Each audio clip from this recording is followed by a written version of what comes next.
Welcome back to our show, Mulakat, and today we have a very inspiring guest for you to learn from and a wonderful story that he has to tell. Dr. S.Manian is the Vice Chancellor of the Annamalai University in Tamil Nadu. He has an intriguing story to tell us, particularly about his vision for education in India. So, welcome to the show today. It's very nice to have you on board. So, Dr. Manian, you've got a very intriguing background and your journey in the education sector. And you're now the Vice Chancellor, Annamalai University. Yes. And I guess it's been quite a journey for you. Did you ever imagine in your early days that you would find yourself as a Vice Chancellor of a university? Yes. It was my dream to become a Vice Chancellor, an administrator of university, which will give me an opportunity to bring in some certain reforms. I believe that higher education should be carried out in an environment of research. And also I had certain dreams of how the modern education should be carried out. It should be useful to the stakeholders. And I always believe that the higher education should be useful to the industries. The universities should always have collaboration with industries and the community. Whatever higher education is carried out, it should be useful to it should serve the community around. So from what stage did this vision begin for you? Was it in your early education or was it before your education? At what stage did you have this feeling that you wanted to be a leader of an academic university in the future? Traditionally, the education in India is to produce graduates who will aspire for some government jobs or they want to take up jobs in industries. But there is very little opportunity for the graduates to become entrepreneurs. So I always felt that the students should be given skills for employment so that they become entrepreneurs and offer employment to others. Wow, yes. So who was your role model? Was there anybody that really influenced your vision to be really focus the education on generating entrepreneurs and being helpful to the society? Who was your role model and who influenced you? As far as higher education is concerned, my role model was the Dr. V.C. Kulandeswamy, who was the Vice Chancellor of Anna University for 3 terms. He was also Vice Chancellor of Madurai Kamaraj University and Vice Chancellor of Indira Gandhi Open University. He is a visionary in higher education. I used to interact with him. I have gone through his autobiography and I feel that his autobiography should be read by every Vice Chancellor, potential Vice Chancellor. Wow. And what were the values that you noticed in him that you really aspired towards? You said that he was visionary, but what else was it in his character that really influenced you? He is, first of all, he is a strict disciplinarian. He gives importance to discipline in the campus. He gives no room to any other practice. The only consideration is merit of the students. He brought the admission through counseling in Tamil Nadu for the first time. And always he thinks that the graduates coming out of the universities should be employable and they should come with enough skill so that they also become entrepreneurs, start industries or units of their own. So do you think, you talked about him being a visionary, What's your vision for universities? Now you're a Vice-Chancellor, and you've focused very much and talked about skills. What else is the role of universities in India today? What else should they be equipping the students with above and beyond the technical skills? In my view, a university should be a multidisciplinary university.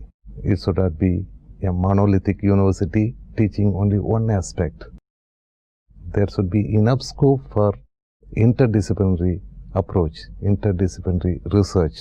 Annamalai University, fortunately, is a multidisciplinary university with 10 faculties. We have medicine, we have dental, we have faculty of marine sciences, faculty of education, faculty of languages, we have faculty of agriculture, faculty of arts, science. So there is ample opportunity for interdisciplinary research.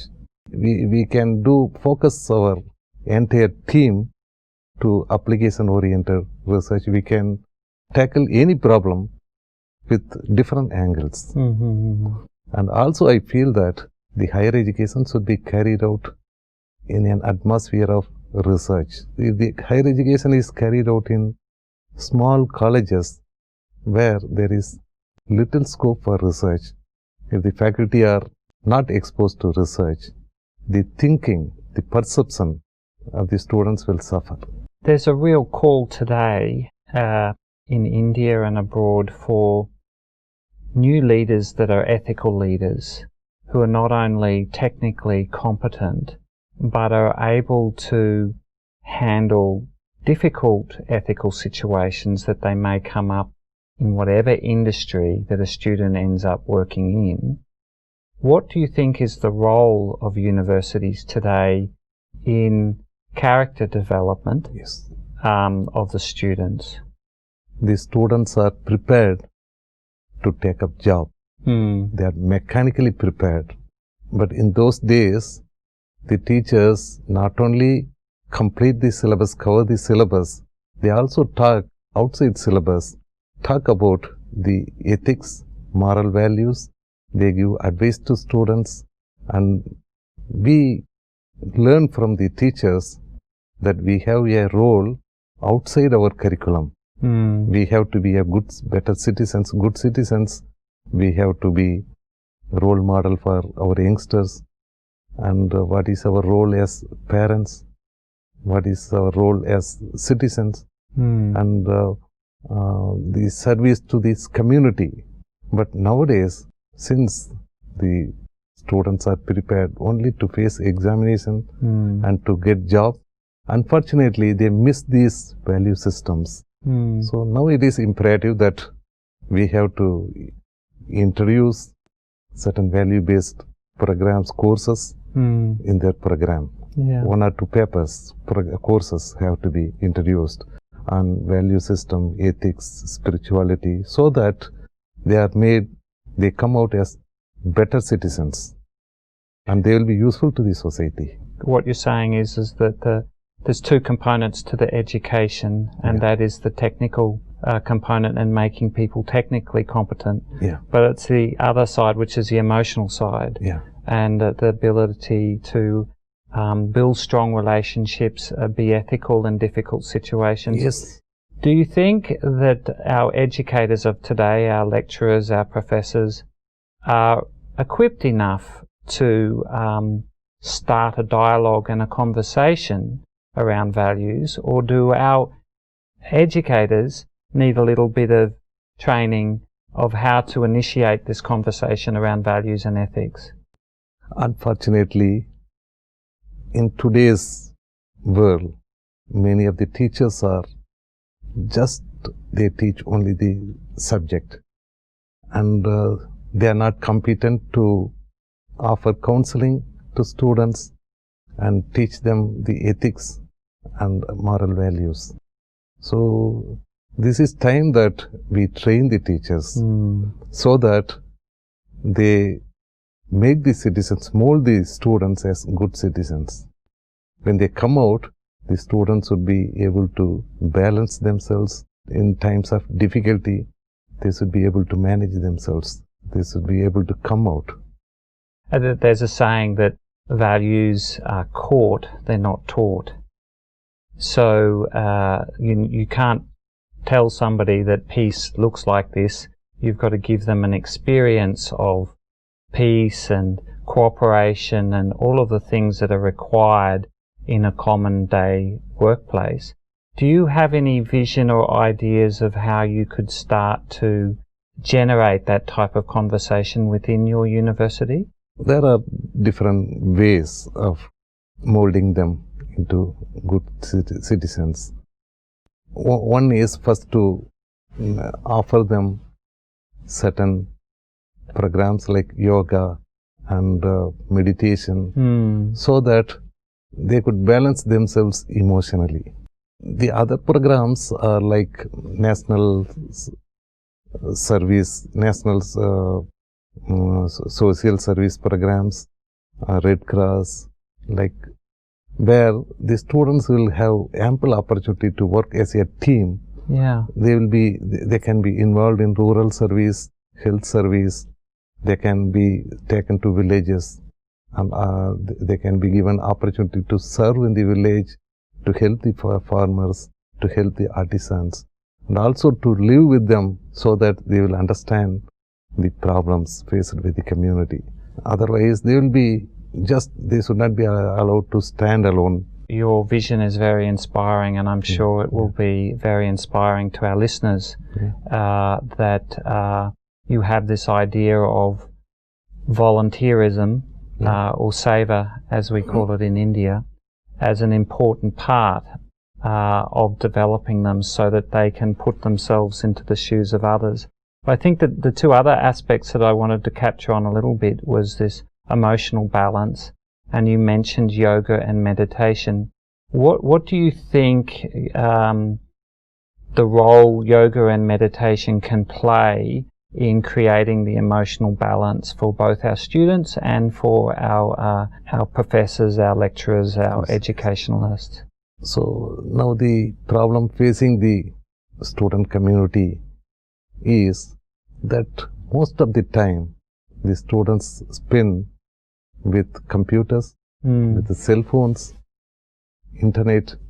So if the students community spend most of the time with machines, they lack the human relationship, and many of them are mentally imbalanced.